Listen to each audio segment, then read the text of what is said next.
Action கேமரால நிறைய வகை இருக்கு. கோப்ரோ, இன்ஸ்டா 360 அந்த மாதிரி. அந்த வரிசையில இன்னைக்கு நம்ம கிட்ட இருக்கிறது DJIயோட ஆஸ்மோ பாக்கெட் 3. இது அந்த 2 வருஷத்துக்கு முன்னாடி வந்தது அதுவா? அதேதான். அப்ப இது லஞ்ச் பாக்ஸ் இல்லையா? வணக்கம் டெக் பக் மக்களே, நான் உங்க சாய். இன்னைக்கு நம்ம கூட கவி இருக்காரு.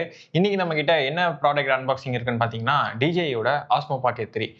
இன்னைக்கு இந்த வீடியோல இதோட பாசிட்டிவ்ஸ், நெகட்டிவ்ஸ், இந்த ப்ராடக்ட் யாருக்கெல்லாம் யூஸ் ஆகும், இதை வச்சு என்னென்னலாம் பண்ண முடியும்ன்றத இந்த வீடியோல நான் உங்களுக்கு சொல்றேன். Welcome to tech buck. So இன்னைக்கு இந்த DJI ஆஸ்மோ பாக்கெட் 3யோட அன்பாக்சிங் பத்தி பார்ப்போம். ப்ரோ அன்பாக்ஸ் பண்ணுவாரு. இதோ பண்றேன் பாருங்க. நீங்க பாக்ஸ் பீஸாக வாங்கினீங்கன்னா உங்களுக்கு வந்து வெறும் கேமரா மட்டும் தான் வரும். கிரியேட்டர் காம்பவுண்ட் வாங்கும்போது உங்களுக்கு கேமரா கூடயே நிறைய அசசரிஸ் வரும். என்னென்ன வருதுன்னு ப்ரோ சொல்லுவார். ஸோ இந்த கிரியேட்டர் காம்போவில் உங்களுக்கு வந்து ஆப்வியஸாக கேம் வந்துடும். ஸோ அடாப்டர் வந்துடும். இந்த ஒரு சின்ன ட்ரைபாட் ஸ்டாண்ட் இருக்குது. அப்புறம் DJIயோட மைக்கும் வந்துடுது. பேட்ரி இல்லை அப்படின்னும் போது எக்ஸ்ட்ரா ஒரு பவர் பேங்க்கும் வந்து கொடுத்துட்றாங்க. ஸோ இது கிரியேட்டர் காம்போவில் வாங்கும்போது இது எல்லாமே வரும். ஸோ இதுதான் மொத்தமாக அன்பாக்சிங். இதுக்கப்புறமா அட்வான்டேஜஸ் என்ன இருக்குது, ஸோ கம்பெனி சைட்லேருந்து என்ன சொல்கிறாங்க, ஸோ சாய் சொல்லுங்கள். ஸோ டெக்னிக்கல் ஆஸ்பெக்ட்ஸ்ன்னு எடுத்துக்கிட்டிங்கன்னா ஃபஸ்ட்டு இதோட சென்சார் சைஸ் வந்து 1 inch கொடுத்துருக்காங்க. ஸோ இந்த ஃபோன்லலாம் சொல்லுவாங்க எல்லாருமே, இப்போ ஃபோன்லலாம் 1 inch தானே இருக்குது, அதுவே தான் இதில் கொடுத்துருக்காங்களா அப்படின்னு கேட்கலாம். பட் ஃபோனில் இருக்க சென்சார்ஸ் வந்து அது 1 inch இல்லை, அதோட கம்மி தான். ஸோ இதில் எக்ஸாக்டாக அந்த 1 inch இருக்கனால உங்களுக்கு நீங்கள் எடுக்கிற வீடியோஸ் எல்லாமே நல்ல கலர்ஸ் உங்களுக்கு வந்து குவாலிட்டி நல்லா இருக்கும், எல்லாமே நல்லா வரும். ஸோ அதே மாதிரி இதில் இன்னொன்று சொல்லணும்னா உங்களுக்கு வந்து டிலாகில் வந்து எடுக்கலாம். ஸோ 10 பீட்டில் வந்து நீங்கள் வந்து இதில் வந்து ஷூட் பண்ணலாம். ஸோ அப்படி ஷூட் பண்ணும்போது உங்களுக்கு குவாலிட்டி இன்னுமே இன்க்ரீஸ் ஆகும். ஸோ ப்ரொஃபஷனல் எண்டிங்கில் நீங்கள் போகிறீங்க அப்படின்னும் போது, ஸோ 4K எடுக்கிறீங்க அப்படின்னா நிறைய கலர்ஸ் வந்து உங்களால் அப்சர்வ் பண்ண முடியும். ஸோ இதெல்லாம் தாண்டி இதில் இவங்க சொல்கிறது வந்து இந்த 3x மெத்தட் வந்து சொல்கிறாங்க. ஸோ 3x இருக்கனால உங்களுக்கு வந்து எந்த சைடு நீங்கள் இப்படி திருப்பினாலும் அது வந்து ஸ்டேபிளாக இருக்கும்.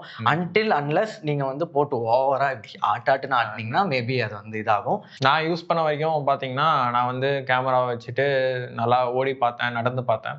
ஸோ அதில் வந்து எனக்கு வந்து வைப்ரேஷன், நான் அந்த ஸ்டெப் மூமெண்ட்டோட வைப்ரேஷன் வந்து பார்த்தீங்கன்னா நோட்டீஸ் பண்ணுற வைப்ரேஷன் இருக்குது, இல்லைன்னு சொல்ல. நான் சப்ஜெக்ட் வந்து கொஞ்சம் தூரமாக பெருசாக இருந்துச்சு அப்படின்னா அதில் எனக்கு அந்த வைப்ரேஷன் தெரியல. அது பக்கத்தில் நான் எதனா ஒரு ஆப்ஜெக்ட் ஃப்ரேம் வச்சுருந்தேன் அப்படின்னா, இப்போ ஒரு டாலான பில்டிங் இருக்குது, அது பக்கத்துலேயே ஒரு சின்ன சின்ன மரம் இருக்குது அப்படின்னா எனக்கு மரத்து மேலே தான் அந்த ஷேக் தெரியுது, பில்டிங் மேலே எனக்கு அந்த ஷேக்கே தெரியல. பில்டிங் வந்து ரொம்ப ஸ்டேபிளாகவே இருக்குது. ஸோ அது வந்து எனக்கு இதில் ரொம்பவே பிடிச்சிருக்கு. ஸோ எனக்கு இதில் ரொம்ப பிடிச்ச ஒரு விஷயம் ஒன்று இருக்குது. அது வந்து இதை ஆன் பண்ண சாட்டிஸ்ஃபைங்காக இருக்கும்ல.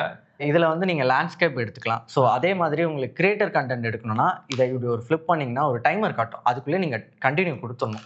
சாரி, நான் கண்டினியூ கொடுக்க மறந்துட்டேன். ஸோ கண்டினியூ கொடுத்தீங்கன்னா ஸோ இது என்ன ஆகும்னா உங்களுக்கு வந்து வெர்டிக்கல் ஆக்சஸில் வந்து உங்களுக்கு ஆட்டோமேட்டிக்காக அது வெர்டிக்கலாகவும் ஷூட் பண்ணும். வெர்டிக்கல் நீங்கள் மாற்றும் போது ரேஷியோ வந்து 16:9 இருக்கும். அதை நீங்கள் வெர்டிக்கலுக்கு மாற்றினோடனே 9:16க்கு மறக்காமல் மாற்றிடுங்க. அப்போ தான் உங்களால் போர்ட்ரேட்டில் ஷூட் பண்ண முடியும். ஸோ இதே மாதிரி இதை வந்து நீங்கள் ஸ்டேபிளைசேஷன் பார்த்தீங்களா, நல்லா இருக்கா? ஸோ நீங்கள் என்ன ஆட்டினாலும் கேமரா வந்து அப்படியே இருக்கும், அப்படியே தான் இருக்கும். அதுக்கப்புறமா இந்த ஆஃப் ஆகிற மெத்தட் வந்து எனக்கு ரொம்ப பிடிச்சிருக்குன்னு சொல்லியிருக்கேன்னா, இதுக்கு முன்னாடி இருக்க இந்த ஆஸ்மாலலாம் வந்து நீங்கள் இந்த பவர் பட்டன் வந்து அமுத்திக்கிட்டே இருக்கணும், அது ஆன் ஆகும், ஸோ லேட் ஆகும். ஸோ இதுவாக இருந்ததுன்னு நினச்சிக்கிங்களேன், நீங்கள் இப்படி ஓப்பன் பண்ணிட்டீங்கன்னா இதை சீக்கிரமாக நீங்கள் வந்து வீடியோ ஷூட்டுக்கு எடுத்துகிட்டு போயிடலாம். ஸோ ஒரே ஒரு கிளிக் பண்ணிங்கன்னா அது வீடியோ ஷூட் எடுத்துரும். ஸோ இது எல்லாமே இதில் வந்து எனக்கு ரொம்ப பிடிச்ச ஒரு விஷயம். ஸோ ரெண்டாவது டெக்னிக்கல் ஆஸ்பெக்ட் பார்த்தீங்கன்னா இதில் வந்து 20 mm ஆஃப் ஃபோக்கல் லென்த் கொடுத்துருக்காங்க. 20 mmன்றது வந்து உங்களுக்கு வைடு நல்ல ரேஞ்சில் இருக்கும். ஒரு வைட் லென்ஸ் வேணும் அப்படின்றது நீங்கள் தாராளமாக இதை சூஸ் பண்ணலாம். அண்ட் வைட் லென்ஸ் வச்சுட்டு நீங்கள் வந்து ஒரு 2x ஜூமும் இதில் போக முடியுது. காக்கிற சக்தி கொடுத்தா நான் இதுக்கு பார்க்குற சக்தி கொடுக்குறேன். என்ன எழவி அது. ஸோ இதில் நீங்கள் யோசிக்கிற மாதிரி இப்போது எல்லா மக்கள்லாம் கேட்பாங்க, அதுக்கப்புறமா இது டிஜிட்டல் ஜூம் தானே அப்படின்ட்டு. ஏன்னா இதில் டிஜிட்டல் ஜூம் தான் இருக்கு. ஸோ நீங்கள் டிஜிட்டல் ஜூம் போகும்போது அந்த கிளாரிட்டி கொஞ்சம் பிரேக் ஆகும் இருக்கு. ப்ரொஃபஷனல் லென்ஸ் மாதிரி இருக்காது. ஏன்னா இது சொன்ன மாதிரி அந்த 1 inch உங்களுக்கு அந்த டிஜிட்டல் ஜூம் வந்து பிரேக்கிங் நடக்கும். பிக்சர் உங்களோட இமேஜோட குவாலிட்டியை கண்டிப்பாக நீங்கள் ஜூம் பண்ணிங்கன்னா அது பிரேக் பண்ணும். ஸோ ரெண்டாவது வந்து பார்த்தீங்கன்னா இதோட அப்பேச்சர் வேல்யூ வந்து F2ல ஸ்டாண்டர்டாக இருக்குது. உங்களால் அப்பேச்சர் இதில் மாற்ற முடியாது. ஸோ F2ன்றது உங்களுக்கு தெரியும், லோ லைட்டில் ரொம்பவே நல்லா இருக்கும்.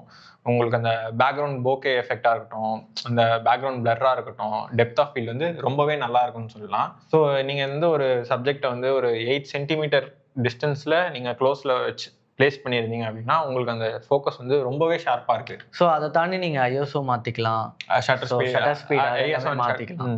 ஸோ இதில் ஸ்லோ மோஷன் ஷாட்ஸ் வேறு இருக்குது. ஸோ அது வந்து 4Kல 120 fps வந்து நீங்கள் எடுக்கலாம். ஸோ உங்களுக்கு இந்த 4K 120 fps வந்து இந்த ஸ்லோ மோஷன் மோடில் ரொம்ப சூப்பராகவே இருக்குன்னு சொல்லலாம். ஸோ இந்த ஸ்லோ மோஷன்ன்றது வந்து ரொம்ப சினிமேட்டிக்காக இருக்கான்னு கேட்டிங்கன்னா என் பர்சனல் ப்ரிஃபரன்ஸ் வந்து எனக்கு அவ்வளோ சாட்டிஸ்ஃபைடாக நான் இல்லை. 120 fpsல நான் ஷூட் பண்ணும்போது ஏதோ ஐஃபோனில் வந்து சூப்பர் ஸ்லோ மோடில் போட்டிங்கன்னா எப்படி இருக்குமோ அந்த மாதிரி தான் இருந்தது. வேற 60 fpsல பார்த்தீங்கன்னா சான்ஸே இல்லை, ரொம்ப சூப்பராக இருந்தது ஃபுட்டேஜ். நீங்கள் வந்து ஒரு ஏதாச்சும் ஒரு மூவிங் ஆப்ஜெக்டை ஷூட் பண்ணிட்டு அதை நீங்கள் எடிட்ல வந்து ஸ்லோ மோஷன் போட்டிங்கன்னா ரொம்பவே நல்லா இருக்குன்னு சொல்லலாம். ஸோ இதில் வந்து நிறைய மோட்ஸ் இருக்குது. ஸோ எனக்கு ரொம்ப பிடிச்சது வந்து இந்த ஆட்டோ ஃபேஸ் ட்ராக்கிங். ஸோ இதுதான் எனக்கு ரொம்ப பிடிச்ச ஒரு மோடு. ஸோ இந்த ஃபேஸ் ட்ராக்கிங் மோடில் வந்து பார்த்தீங்கன்னா ரொம்பவே சூப்பராக இருக்குன்னு சொல்லலாம். ஸோ உங்கள் சப்ஜெக்டை கேமரா கிட்ட காமிச்சு டிடெக்ட் பண்ண வச்சுட்டு ஜஸ்ட் டபுள் டேப் பண்ணிங்கன்னா போதும், சப்ஜெக்ட் வந்து லாக் ஆகிடுது. கேமராவோட ட்ராக்கிங் ரெஸ்பான்ஸ் வந்து ரொம்பவே சூப்பராக இருக்குன்னு சொல்லலாம்.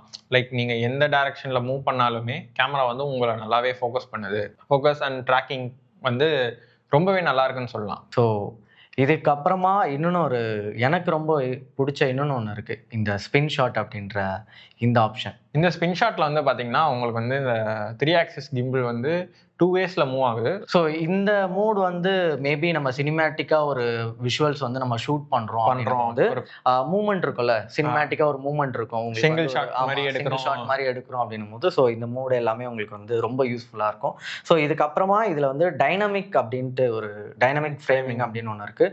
ஸோ இது வந்து யூசர் ஃப்ரெண்ட்லி, என்ன நம்ம எப்படி எடுக்க போகிறோம் சினிமேட்டிக்கில் அப்படின்றதுக்கான ஒரு கிரிட் லைன் மாதிரின்னு வச்சுக்கோங்களேன்.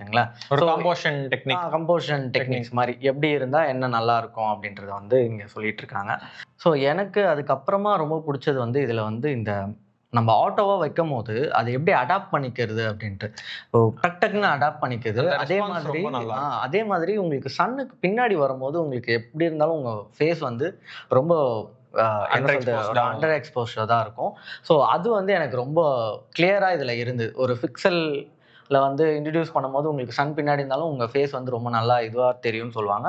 ஸோ அதில் வந்து டிஜே வந்து ரொம்பவே நல்லா பண்ணிட்டு இருக்கு. ஸோ உங்களுக்கு ரெசல்யூஷன் வந்து பார்த்தீங்கன்னா 1080லேருந்து 4K வரைக்கும் இது ஷூட் பண்ணும். அண்ட் அதே FPS பார்த்தீங்கன்னா 24 FPSலேருந்து 120 FPS வரைக்குமே இந்த 4Kல ஷூட் பண்ணும். 4Kல வந்து இன்னொன்று பார்த்தீங்கன்னா உங்களுக்கு 120 FPS வந்து ஸ்லோ மோஷனில் தான் ஷூட் பண்ணும், நார்மல் வீடியோவில் ஷூட் பண்ணாது. ஸோ ஏன்னா என்னை பொறுத்த வரைக்கும் உங்களுக்கு ஸ்லோ மோஷனில் இருக்கிற அவுட்புட் சாட்டிஸ்ஃபைங்காக இருக்கான்னு கேட்டால் ஓகே, சும்மா நீங்கள் ஒன்று ஃபன்னியாக அதெல்லாம் எடுக்கணும்னு நினச்சா எடுத்துக்கலாம்.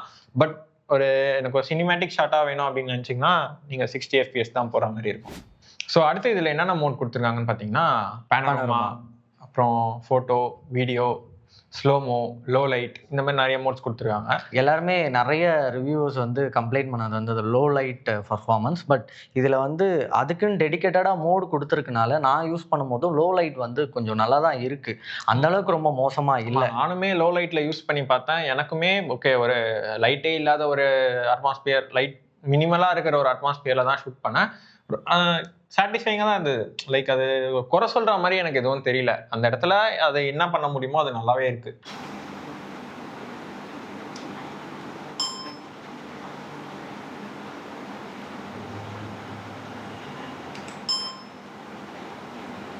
ஸோ இதில் இன்னொன்று ஒரு நல்ல விஷயம் என்னென்னா உங்களுக்கு ஆடியோ இன்பில்டாக ஸ்டீரியோ ரெக்கார்டிங் இருக்கு. ஸோ அதை தாண்டி உங்களுக்கு ரொம்ப யூஸ்ஃபுல்லானது இந்த கிரியேட்டர் காம்போல வர இந்த மைக்கு. ஸோ இந்த மைக் வந்து கிரியேட்டர்ஸ்க்கு எவ்வளோ யூஸ் ஆகும் அப்படின்றது ஆக்சுவலாக நாங்கள் கிரியேட்டராக இருக்கோம், எங்களுக்கு தெரியும் ரொம்பவே யூஸ்ஃபுல்லாக இருக்கும். ஏன்னா இந்த பட்ஜெட்டிங் ரேஞ்ச், அதுவும் 60Kக்கு வந்து இந்த பட்ஜெட்டிங் ரேஞ்சில் உங்களுக்கு மொத்தமாகவே காம்பேக்டாக கொடுக்கறது வந்து உங்களுக்கு ரொம்ப யூஸ்ஃபுல்லாக இருக்குது. ஆடியோ வந்து செப்பரேஷன் நல்லா தெரியணும் அப்படின்னா உங்களுக்கு வந்து இந்த மாதிரி ஒரு அடிஷ்னல் மைக் வரும். இதோட மைக்கோட ரிசீவர் வந்து பார்த்தீங்கன்னா உங்களுக்கு இன்பில்ட்டாக கேமராவோடய இருக்கும். ஸோ நீங்கள் இதை ஆன் பண்ணிவிட்டு கேமராவோட டேரெக்டாக இதில் கனெக்ஷன் ஆப்ஷன் இருக்கும். நீங்கள் அதில் கனெக்ட் பண்ணி எக்ஸ்டர்னல் மைக்காக இதை நீங்கள் யூஸ் பண்ணிக்கலாம். ஹலோ, நான் பேசுகிறேன் கேட்குதா? கிளியராக கேட்குதா? அதுக்கப்புறமா இதோட பேட்டரி லைஃப், ஸோ அது வந்து நீங்கள் 0 to 80 வந்து 16 மினிட்ஸில் நீங்கள் வந்து பண்ணிடலாம். ரொம்பவே நல்லா. ஆமாம், ரொம்ப நல்லா இருக்குது. ஏன்னா இப்போ நம்ம ரெக்கார்ட் பண்ணிகிட்டே இருக்கோம், டக்குன்னு வந்து ஆஃப் ஆகிடுது. நாங்கள் திருப்பி சார்ஜ் போட்டு நம்ம வந்து அதை யூஸ் பண்ணிக்கலாம். அதை தாண்டி இந்த மேட்ரு இது ஒரு பவர் பேங்க் அதுவும் கொடுத்துருக்காங்க. ஸோ கிரியேட்டர் காம்போல உங்களுக்கு பவர் பேங்க் வரதுனால நீங்க இதை யூஸ் பண்ணியும் நீங்க வந்து ஒரு 2 hours 3 hours கூட நீங்க இதை வந்து ரன் பண்ணலாம். உங்களுக்கு இதுல என்ன டிஃபிகல்ட்டி இருந்தது? ஸோ நான் கேமராவை மட்டும் யூஸ் பண்றேன் அப்படின்னா எனக்கு எங்கேயுமே ஹீட்டிங் இஷ்யூஸ் தெரியல. வேறஸ் நான் இந்த பவர் பேங்கை வந்து பிளக்இன் பண்ணிட்டு அப்போ நான் யூஸ் பண்றேன்னா ஆப்வியஸ்லி இப்போ நீங்க சார்ஜ் போட்டு ஒரு ஃபோன் யூஸ் பண்றீங்கன்னா ஹீட் ஆகும்ல, அதே கான்செப்ட் தான் இங்கேயும். இதை தாண்டி எனக்கு வந்து கிரியேட்டர் சைடில் இந்த காம்போ வந்து எனக்கு ரொம்ப ஃபுல்ஃபில்லான ஒரு காம்போவா எனக்கு வந்து தெரியுது. ஏன்னா நீங்கள் நிறைய ஷூட் பண்ணுறீங்க, நிறைய இடத்துக்கு போகிறீங்க அப்படின்னும் போது இதை நீங்கள் தனியாக செப்பரேட்டாக வாங்கியிருக்கிறது தான் நல்லது. நிறைய பேர் சொல்லுவாங்க, ஏன் நீங்கள் வந்து ஐஃபோனில் வந்து எடுத்துக்கூடாதா, இல்லை S20 Ultra இருக்கு அதில் எடுத்துக்கூடாதா? ஏன்னா நீங்கள் அதில் எடுக்கிறதோடவும் நான் என்ன சொல்கிறேன்னா, அது ஸ்டோரேஜ் பிடிக்கிறதோட இதில் நீங்கள் ஸ்டோரேஜ் வந்து நீங்கள் எக்ஸ்டர்னலாக போட்டு நீங்கள் வந்து ரெக்கார்ட் பண்ணிக்கலாம். ஸோ அந்த விஷயத்தில் இது எனக்கு ரொம்ப பிடிச்சது.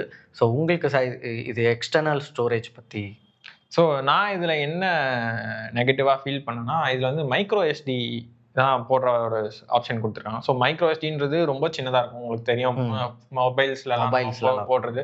ஸோ அதை வந்து கேரி பண்ணுறதுன்றது கொஞ்சம் அது நீங்கள் எக்ஸ்ட்ரா கேர் எடுத்து பார்த்துக்கிற மாதிரி. ஏன்னா அது எங்கே இருக்குன்றது நம்ம பார்த்து வச்சாதான் தெரியும், இல்லாட்டி ஈஸியாக தொலைஞ்சு போகிறதுக்கான வாய்ப்பு நிறைய. இந்த மைக்ரோ எஸ்டிலேயே UHS 2 V30 கார்டு நீங்கள் யூஸ் பண்ணிங்கன்னா தான் உங்களுக்கு வந்து 4K 60 எடுக்கும்போது நல்லா ஸ்மூத்தாக இருக்குன்னு சொல்லலாம். ஸோ நான் வந்து UHS 1ல் ஷூட் பண்ணி பார்த்தேன் V30 கார்டில். எனக்கு வந்து 4K ஷூட் பண்ணுறேன், ஒரு 10 மினிட்ஸ் கிட்ட, நான் 10 மினிட்ஸ் மேலே நான் ஷூட் பண்ணும்போது நான் என்ன ஃபேஸ் பண்ணேன்னா, கேமரா வந்து கொஞ்சம் ஸ்லோவாக இருக்கிற மாதிரி எனக்கு ஃபீல் ஆகுது. இது எனக்கு மட்டும்தான் ஃபீல் ஆச்சா இல்லை உங்களுக்கும் ஃபீல் ஆச்சா அப்படின்றது கமெண்ட்டில் சொல்லுங்கள். ஸோ அடுத்து வந்து இதில் பார்த்தீங்கன்னா கிம்பிளில் 3 மோட் கொடுத்துருக்காங்க. என்னென்ன மோட்னா ஃபாலோ, டில்ட் அண்ட் FPV. இந்த ஃபாலோ மோட் வந்து நீங்கள் ஒரு சப்ஜெக்ட் ஏதோ ஒன்று ஃபாலோ பண்ணுறீங்க, லைக் மோர் ஆஃப் இந்த ட்ராக்கிங் ஷாட்ஸ்லாம் அது அந்த மாதிரி ஃபாலோ தான் இந்த மோட் யூஸ் பண்ணிக்கோங்க. டில்ட்ன்றது ஆப்வியஸாக உங்களுக்கு தெரியும், கேமரா வந்து மேலே கீழே 2 சைடு போகிறது. FPVன்றது கேமரா வந்து எல்லா டைரக்ஷன்லயும். இந்த FPV வந்து நல்லா யூஸ் பண்ண தெரிஞ்சவங்க, இந்த கேமரா பத்தி ரொம்ப நல்ல நாலேஜ் இருக்கிறவங்க வந்து இதை சூப்பரா யூஸ் பண்ணி அந்த வீடியோஸ்லாம் நான் பார்த்துருக்கேன். ஸோ உங்களுக்கு அந்த அளவுக்கு நாலேஜ் இருந்ததுன்னா FPVல போடுங்க.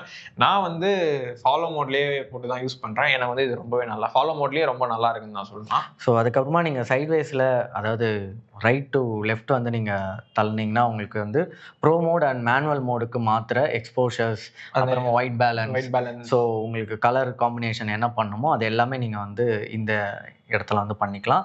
அதே மாதிரி உங்களுக்கு ரெசல்யூஷன்ஸ் மாற்றணும் அப்படின்னா டவுன் டு அப் நீங்கள் வந்து ஓப்பன் பண்ணிங்கன்னா உங்களுக்கு 4K வேணுமா, அதில் வந்து இந்த ரெசல்யூஷன் என்ன முக்கியமான ஒரு விஷயம், இதை வந்து நீங்கள் போர்ட்ரேட்டுக்கு மாற்றுறீங்கன்னா உங்களோட ரெசல்யூஷன் வந்து 4Kலேருந்து 3Kவா கன்வெர்ட் ஆகும். அது மட்டும் நீங்கள் பார்த்துக்கோங்க, செக் பண்ணிக்கோங்க.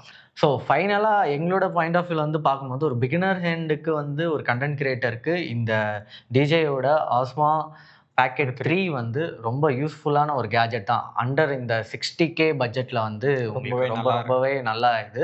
ஸோ என்னன்னா ஒரு எக்ஸ்ட்ரா கேர் பண்ணணும், அவ்வளோதான். வேற ஃபியூஸ்க்கு வந்து இந்த கேமரா வந்து நீங்கள் பண்ணால் ஈஸியாக பிரேக் ஆகிறதுக்கான சான்ஸ் இருக்குது. ஸோ நீங்கள் வந்து கொஞ்சம் கேமரானாலே கண்டிப்பாக கேர் எடுத்துக்கணும். இதுக்கு வந்து கொஞ்சம் எக்ஸ்ட்ரா கேர் எடுத்து பார்த்துக்க வேண்டிய ஒரு சிச்சுவேஷன் இருக்குது.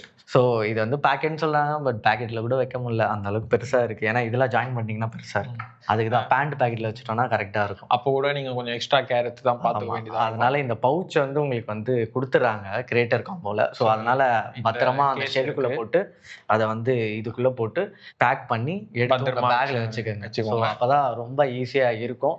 ஓவராலாக இந்த 60K பட்ஜெட்டில் எனக்கு தெரிஞ்சு DJயோட இந்த பேக்கெட் 3 வந்து எனக்கு ரொம்ப சாட்டிஸ்ஃபையா, இல்லைனா வந்து ஒரு காம்பேக்டான ஒரு டிவைஸாக வந்து எனக்கு தோணுது. உங்களுக்கு என்ன தோணுது? ஸோ நீங்கள் ஒரு பட்ஜெட் ஃப்ரெண்ட்லி நான் இதை சொல்ல மாட்டேன், ஒரு நல்ல குவாலிட்டி எதிர்பார்க்குற ஒரு ப்ராடக்டாக எக்ஸ்பெக்ட் பண்ணுறீங்கன்னா நீங்கள் கண்டிப்பாக DJயோட ஆஸ்மோ பாக்கெட் 3 சூஸ் பண்ணலாம். ஸோ இந்த வீடியோவை பற்றி நீங்கள் என்ன நினைக்கிறீங்கன்னு மறக்காமல் கமெண்ட் பண்ணுங்கள். தொடர்ந்து இதே மாதிரி வீடியோஸ்க்கு டெக் பேக்கை ஃபாலோ பண்ணிக்கோங்க.